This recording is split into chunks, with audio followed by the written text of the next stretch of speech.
It's an exciting week for the Keys as baseball season is back at Nimio Field. Good afternoon, everybody. I'm Jeff Arnold along with Kyle Houston. Edition number 11 of the Keys Corner, and the team is in town as we are filming this right now. Right behind us, the Keys are taking batting practice. We would have done this outside, but it was a bit of a windy day. Too windy. And my hair would have gone flying all over the place, and that would have been good. Yeah, no, I think mine would have probably too, but I'm getting a haircut later, so it's going to look good.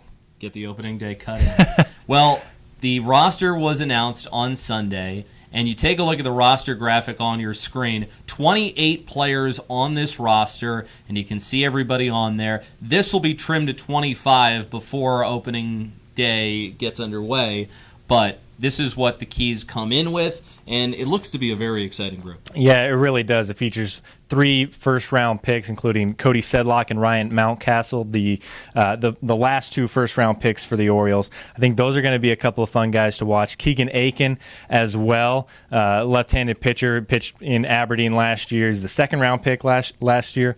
And Austin Hayes, the third-round pick. We keep talking about the possibility of having Sedlock, Aiken, and Hayes here, and now it could be possible, and it's been fun to be able to talk about that, and now to see it in action is exciting. Starting pitching, I think, is what you're going to want to watch coming into this. You have Gonzalez, who was an all-star. Sedlock, as you said, was a first-round pick. Aiken had a great career at Western Michigan, and the entire starting rotation is brand new. You don't want to forget our Felke Peralta either, who has terrific stuff and is just 19 years old. That, I think, is what most fans will be paying attention to when the year gets underway.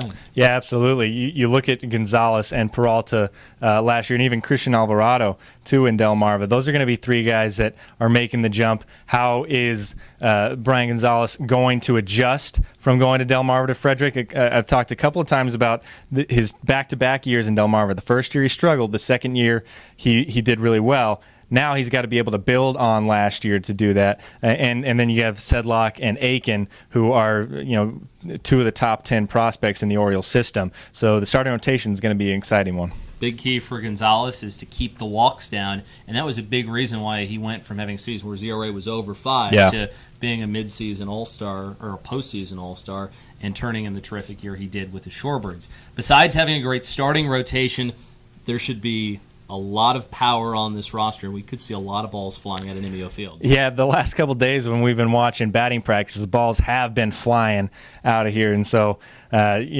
chicks dig the long ball.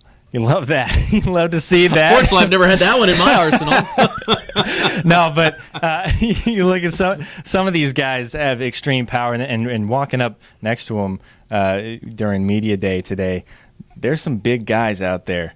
So it should be fun to watch those balls fly out of Nimio Field. Players like Alex Murphy, Randolph Gassaway, Austin Hayes, they'll provide plenty of pop. You can't forget about Yermin Mercedes either, who is the South Atlantic League batting champion last year.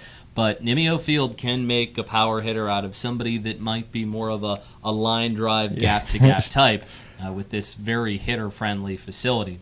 Next, coming up, we will talk about Media Day, some of our impressions of what we heard in some of our early conversations with some members of the Keys, and then we'll get you set for opening day on Thursday at 7 o'clock against the Carolina Mudcats.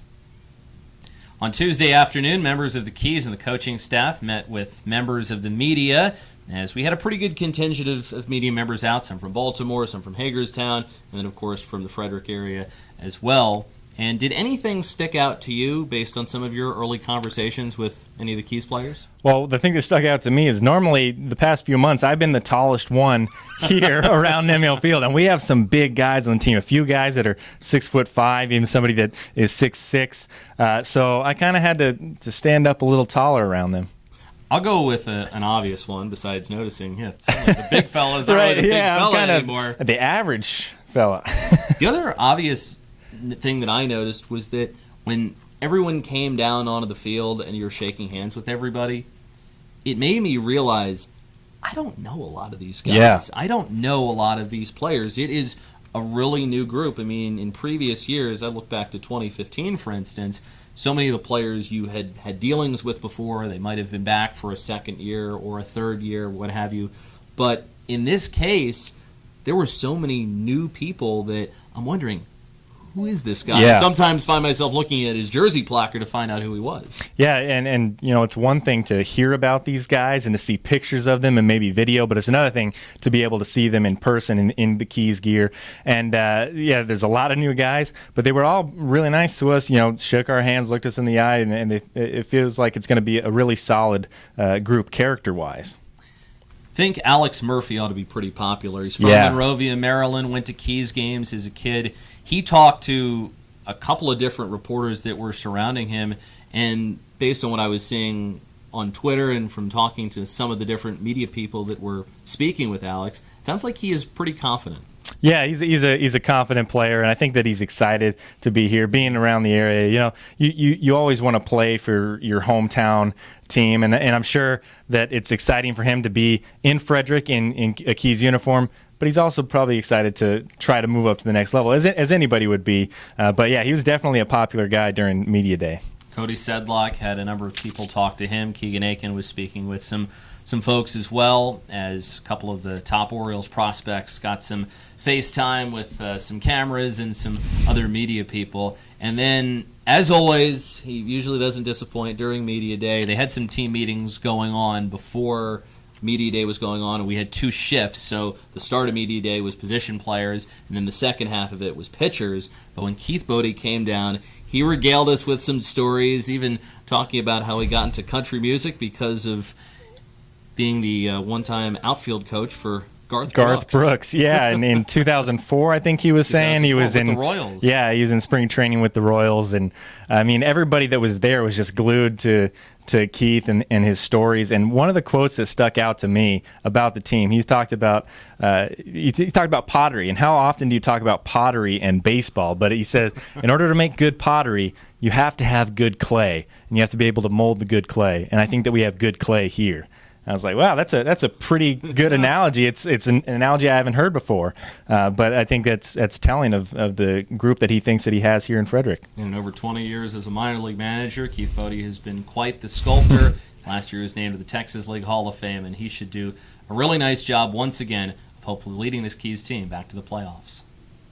We had Major League Opening Day on Sunday, and then we had the Orioles win their opening day on Monday against the Toronto Blue Jays, thanks to Mark Trumbo. Yep. And on Thursday night, it is opening day between the Keys and the Carolina Mudcats. It might as well be a local holiday. Yeah, absolutely. 7 p.m. is first pitch. Gates open at 6. The Mudcats this year switched affiliates from the Braves, and they are now a Brewers affiliate. So it'll give the Keys fans a chance to watch some new players. Some that I have never seen before. Never done a game against a Brewers affiliate. Really?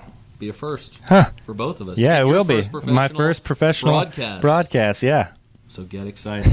Also, be sure to get pumped for Mystery Ball, and those will go extremely fast, as we have had different Keys players, Major League players, minor league players, different teams assign baseballs, and these range from current Keys players to Hall of Famers like George Brett having signed baseballs, and all the money goes towards a very good cause. Yeah, it's $10 to buy a brown paper bag with a mystery sign ball. It goes towards Frederick Keys Care. It benefits local nonprofits, and it's a really great event. And I think that fans are going to love it, and it certainly helps out the community. Magnet schedule giveaway too, presented by Precision Heating and Cooling, and you can take one and put it on your fridge at home and remind yourself, we got Keys baseball tonight. Let's go out to the ballpark.